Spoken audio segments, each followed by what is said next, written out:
6 women, 8 nominees, and 1 historic Grammy race, this year's Album of the Year category could be a defining moment for the music industry and the Grammys themselves. Between 2013 and 2024, only 14.7% of all Grammy nominees were women, a statistic which highlights just how stark the gender imbalance has been. But for the second year in a row, 6 of the 8 Album of the Year nominees are women. This achievement reflects an extraordinary level of representation in a category that has historically been dominated by male artists. Female creators are no longer just present, they're leading, shaping the sound, culture, and narratives of today's music. But gender representation is only one part of the story. This year's Album of the Year race also stands out for its sheer diversity in terms of career trajectories, artistic visions, and genres. From Beyoncé's bold foray into country with Cowboy Carter, to Charli XCX's avant-garde pop revolution with BRAT. From Taylor Swift's highly anticipated The Tortured Poets Department, to the fresh perspectives of debut artists like Chappell Roan, the field is a snapshot of music's creative breadth in 2025. Yet these diverse narratives also highlight deeper tensions in the music industry and the Grammys' role within it. The Grammys have faced declining credibility, ongoing accusations of systemic bias, and criticism for failing to reward innovation or adequately represent marginalized voices. Beyoncé, despite being the most nominated artist in Grammy history, has yet to win Album of the Year.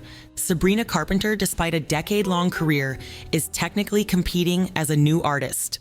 In this video, we'll examine what's at stake for each woman nominated for Album of the Year and explore how their individual journeys shine light on broader questions about the awards ceremony itself. The outcome could influence not just the future of these artists' careers, but also whether the Recording Academy can evolve to reflect the diversity, innovation, and complexity of today's music industry.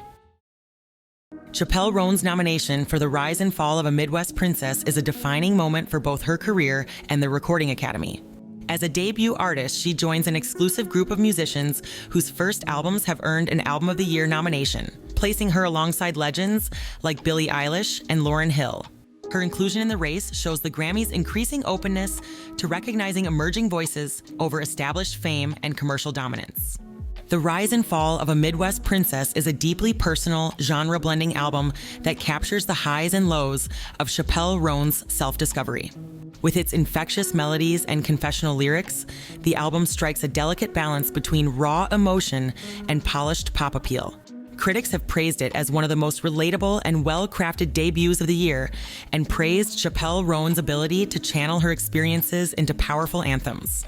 Her rise to prominence reflects broader industry changes, particularly the growing influence of streaming platforms and social media in amplifying underrepresented artists.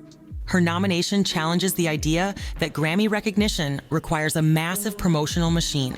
Instead, it spotlights the power of genuine artistry and fan-driven growth. Historically, the Album of the Year category has predominantly celebrated established artists or commercial juggernauts, with a select few breakthrough moments challenging this paradigm. A win for The Rise and Fall of a Midwest Princess would be groundbreaking. It would be a triumph for an emerging talent and signal a shift in the Recording Academy's priorities. Even if she doesn't win, Chappell Roan's nomination is a victory in itself, as it cements her as a promising new voice capable of reshaping the future of pop music. While Chappell Roan represents the fresh face of pop's future, another nominee's story reminds us that success can also come through years of dedication and reinvention. Sabrina Carpenter's nomination for Short and Sweet in the Album of the Year category represents a remarkable turning point for an artist who has spent more than a decade building her career. Known initially as a Disney Channel star on Girl Meets World, she's worked tirelessly to redefine herself as a serious artist in the highly competitive pop music landscape. Her nomination is not just a personal milestone, but a broader recognition of how persistence and reinvention can lead to critical and commercial success. The album blends contemporary pop with various influences. Tracks like Espresso showcase her fun and candid approach to songwriting by dealing with relationships and personal growth, with a notably provocative edge. Critics have praised her vocal delivery and the album's sense of humor, even though some noted its over-reliance on hit-chasing formulas. Despite these critiques, the album's success on the Billboard 200 and strong critical ratings from outlets like Pitchfork highlight Sabrina Carpenter's growing influence in the pop landscape. What makes her nomination particularly compelling is the paradox of her being considered both an established artist and a new one. Despite releasing 6 albums over the past decade, her inclusion in the Best New Artist category reflects the challenges many artists face in gaining recognition when they don't align with traditional narratives of overnight success. Her journey illustrates how the Grammys often only begin to take artists seriously after they achieve a specific level of critical or commercial breakthrough, regardless of how long they've been honing their craft. Sabrina Carpenter's presence in the Album of the Year race might reflect a shift in the Recording Academy's values by highlighting the importance of rewarding gradual growth and artistic reinvention. While her chances of winning are slim in a field dominated by icons like Taylor Swift and Beyoncé, her nomination validates her decade-long journey from Disney starlet to Grammy contender. But while Sabrina Carpenter has found success perfecting a polished mainstream pop sound, another nominee has taken a radically different path by deliberately challenging pop conventions. Charli XCX's nomination for BRAT in the Album of the Year category is a defining moment in her career. Known for her boundary-pushing approach to pop music, she's spent the last decade carving out a reputation as one of the genre's most innovative voices. With BRAT, she delivers her most ambitious project yet, blending hyperpop's maximalist soundscapes with introspective storytelling. This nomination not only acknowledges Charli's artistic evolution, but also reflects a growing appreciation within the Recording Academy for experimental and genre-defying works. BRAT has been widely celebrated as one of the most groundbreaking albums of 2024, earning the highest Metacritic score of the year, 95 out of 100. And critics have praised its bold fusion of hyperpop, punk, and electronic influences, which challenge traditional notions of what pop music can achieve. Historically, the Grammys have struggled to reward experimental artists in major categories. Iconic figures like Björk, who's been nominated 16 times without ever winning a Grammy, have been consistently overlooked, with the Recording Academy opting for more traditional choices. Charli's nomination for BRAT could signal a shift toward recognizing pop music as a space for innovation and risk-taking, rather than only rewarding commercial appeal or conventional formulas. But despite the critical acclaim surrounding BRAT, Charli faces significant hurdles in this year's race. Her hyperpop aesthetic, while influential, remains polarizing and may not appeal to all Grammy voters. Additionally, her competitors include legacy artists like Taylor Swift and Beyoncé, whose narratives of cultural dominance and sustained success could overshadow Charli's bold, forward-thinking work. A win for BRAT would be a transformative moment for both Charli XCX and the Grammys. It would validate her years of creative risk-taking while signaling the Recording Academy's willingness to embrace innovation within the pop genre. Even if she doesn't win, Charli's nomination cements her legacy as one of modern music's most daring and influential figures. While Charli XCX pushes pop music to its experimental limits, another nominee has found success by mastering the delicate balance between innovation and accessibility. At just 23 years old, Billie Eilish has already established herself as one of the defining voices of her generation. Her nomination for Hit Me Hard and Soft, her second in the Album of the Year category, represents a pivotal moment in her career, a chance to prove she's not just a fleeting prodigy, but an artist with lasting cultural and musical influence. With her 2020 sweep of the Big Four categories, including Album of the Year, she set a precedent for herself. This year, she faces the challenge of living up to high expectations while continuing to evolve her artistry. Hit Me Hard and Soft is a bold progression from Billie Eilish's earlier work, blending her signature atmospheric production with more expansive instrumentation and emotionally raw themes. Critics have praised the album for its maturity and experimental edge, calling it a standout in her already impressive discography. Historically, the Recording Academy has been slow to embrace generational shifts and has often favored established figures over emerging voices. Billie Eilish challenges this trend by bringing a sense of vulnerability and authenticity that deeply resonate with Gen Z audiences. Her ability to combine commercial success with emotional depth positions her as a unique force in contemporary pop, which makes her one of the favorites to win the award. Billie Eilish's ability to stand out in a field dominated by legacy acts and genre-defying innovators will depend on whether voters prioritize her commercial power and continued evolution over the broader cultural weight of her competitors. A win for Hit Me Hard and Soft would not only validate Billie Eilish's progression as an artist, but also reinforce the Grammys' willingness to celebrate the voices of younger generations in a rapidly changing musical landscape. Whereas her album garnered near universal acclaim for its artistic maturity, another heavyweight nominee faced a more complex critical reception. Taylor Swift's nomination for the Tortured Poets Department marks yet another milestone in her massive career. With 4 Album of the Year wins already, more than any other artist in history, Taylor Swift is on the brink of breaking her own record with a potential 5th win. But her nomination also raises broader questions about how the Recording Academy balances honoring legacy artists with recognizing newer voices. Overall, the Tortured Poets Department has garnered mixed reviews. While fans celebrated its ambition, others criticized its uniformity and lengthy format. The material on this record in the broader pop landscape sounds derivative, sounds redundant, sounds uninspired. Compared to Taylor Swift's previous Grammy-winning albums like Folklore or 1989, which were praised for their innovative departures from her earlier work, the Tortured Poets Department feels more like a continuation of her established style.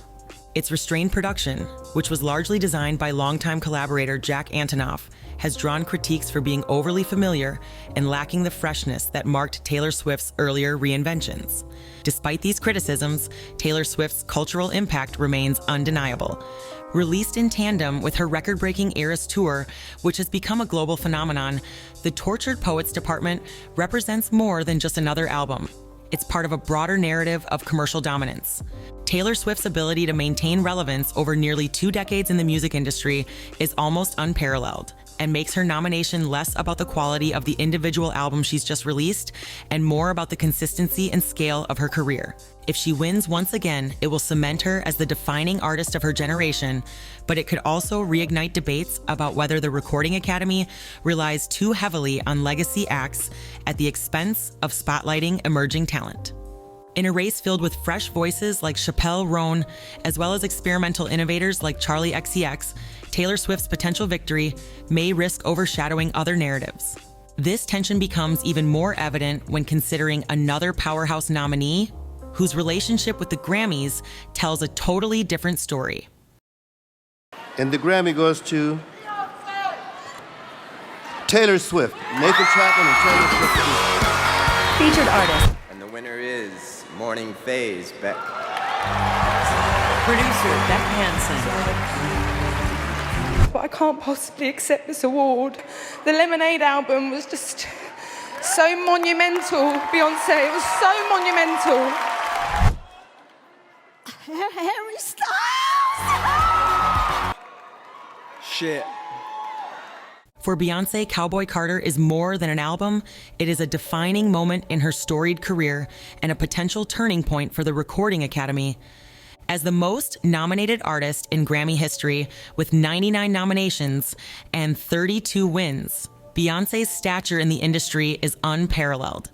Yet despite her dominance in other categories, she has never won Album of the Year, a glaring omission given her cultural and artistic influence. I don't want to embarrass this young lady, but she has more Grammys than everyone and never won Album of the Year. Think about that. The most Grammys, never won Album of the Year. That doesn't work. Her 4 losses for I'm Sasha Fierce in 2010, Beyonce in 2015, Lemonade in 2017, and Renaissance in 2023 have drawn sharp criticism of the Grammys' ability to reward groundbreaking and culturally significant works.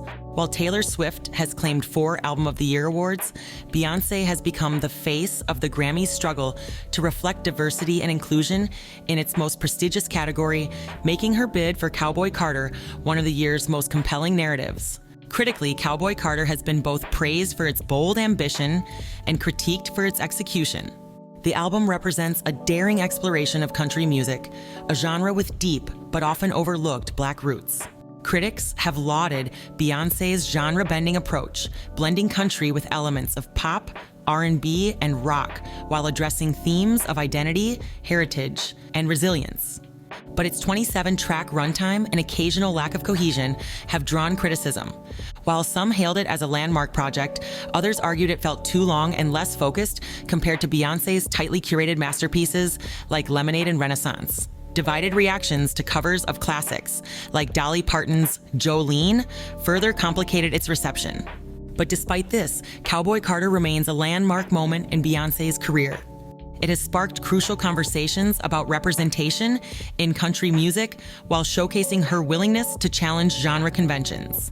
Beyoncé's artistic risk-taking contrasts with her competition, particularly Taylor Swift's polished yet familiar The Tortured Poets Department and Billie Eilish's introspective Hit Me Hard and Soft. Where Taylor Swift's bid leans on commercial dominance and Billie Eilish's on artistic growth, Beyoncé speaks to a deeper cultural reckoning needed within the Grammys themselves and American culture as a whole. If Cowboy Carter wins, it would not only mark Beyoncé's first victory in the category, but also make her the first Black woman in over 25 years to claim the award since Lauryn Hill's win in 1999. Such a triumph would be a long overdue recognition of her contributions to music and culture. But another loss could reinforce the perception that the Grammys failed to reward innovation and representation in its most significant category. With Beyoncé competing at the height of her artistic powers, the stakes for her and the Recording Academy have never been higher. The 2025 Album of the Year race is a reflection of the Recording Academy's values and relevance. Each nominee brings a unique narrative that challenges the Grammys to define what it means to reward excellence in music. Will they embrace innovation and diversity? Or will they lean on the comfort of safer choices and reinforce their reputation as an institution slow to evolve? By choosing how to end the story, the Recording Academy has the opportunity to reestablish its credibility as a vital force in celebrating the best in music. Who's your pick for Album of the Year at the 2025 Grammys? Tell us in the comments down below.